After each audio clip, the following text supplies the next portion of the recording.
Hello, I'm Courtney Hallam, and this is my critical making presentation. This slide is just an overview of what is to follow during this presentation.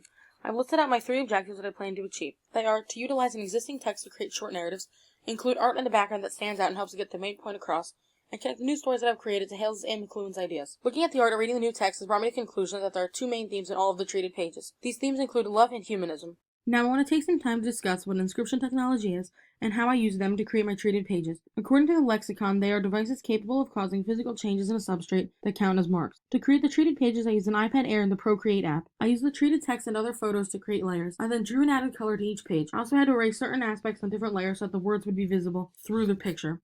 This page says, "There's a love that's lonely," taking on a ramped-up, intimate voice that gives a simulation for extreme love. That's obvious. This can be interpreted as meaning that there is someone that is loved greatly by someone else. However, they may be depressed and feel like they're constantly alone. Therefore, the love that they feel is accompanied by a constant state of loneliness. Their partner may love them immensely, and they may show them that or tell them that. This can be done in plain sight and mean nothing to the person that feels alone. This is a close-up of the top portion of the previous treated page. In this close-up, one can see the links that have been made. The long white curving lines are the linking mechanisms. These lines allow the readers to follow the text the way in which it was intended to be read. Without the lines all over the page, the reader would see just random words all over the page. This is a close-up of the remainder of the first treated page. Linking is used on this portion of the page, but now I just want to focus on the concept of chunk text. This term just refers to text that is not written all in one giant paragraph. Therefore, the linkless gap between the words love and that make them chunked pieces of text. This is also in the previous close-up, but it's easier to spot on this image. Therefore, I want to discuss it here. These chunks make the writing easier to understand. My second image is of a cord that plugs into the wall and a person wearing devil horns. This page says, "A ruthless human is living freely, ready to unplug people." This can mean that someone who's rather evil is living among others that are not. They use the fear people express towards them to gain the upper hand. They use their hatred and threats to unplug people. This can mean that they spread rumors about them to destroy their reputation, or that they actively terrorize people, causing them to unplug or withdraw from others.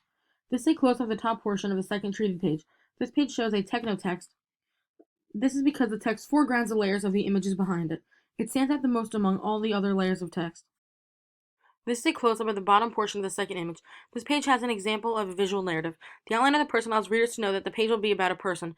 The devil horns on the person allow the reader to realize that they may be a mean person or someone to avoid. These visual signifiers can tell the story for those that do not want to or cannot read. My third image is of 2 people sitting together. This page says a conversation exhibits expectations that no human desires. From this, the reader can conclude that the 2 people are having a conversation with each other. They each have assumptions about where the other person should theoretically be for something, and these goals are unattainable. Therefore, the other person is feeling defeated as it's a conversation that they do not want to be having. This is a close-up of the top of the previous page. This is to show the navigation that is being used to make this legible. The devices that are allowing the navigation to occur are the connecting white lines. This allows the text to be read and eventually understood. Without the navigation, it would be rather difficult to read and take meaning from words that spread out all over the page.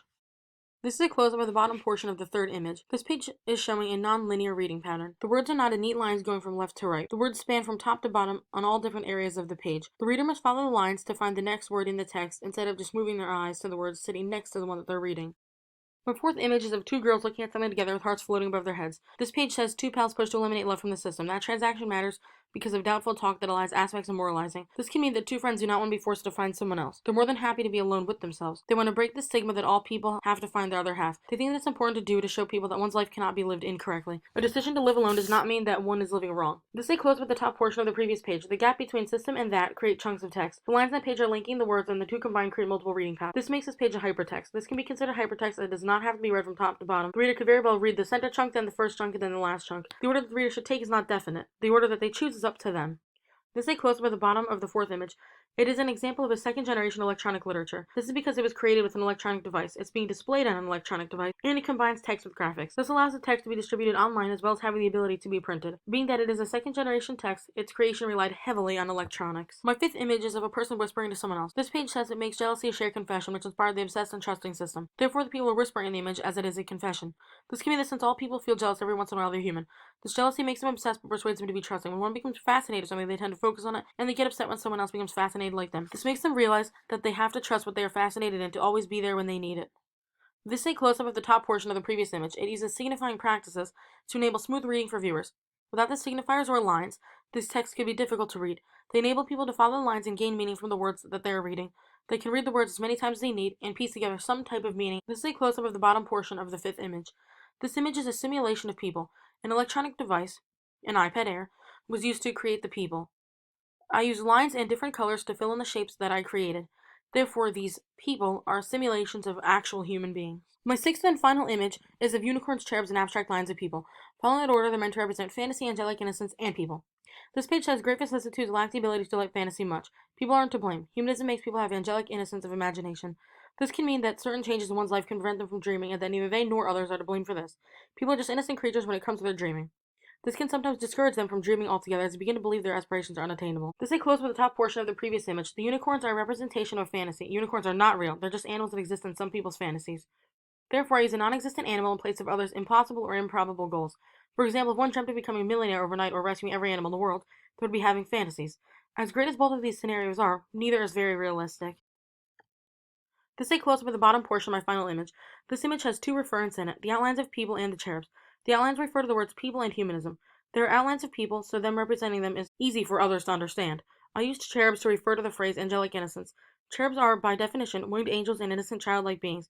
Therefore, they help draw readers' attention to the chunk of text referring to angelic innocence. Thank you for watching my presentation.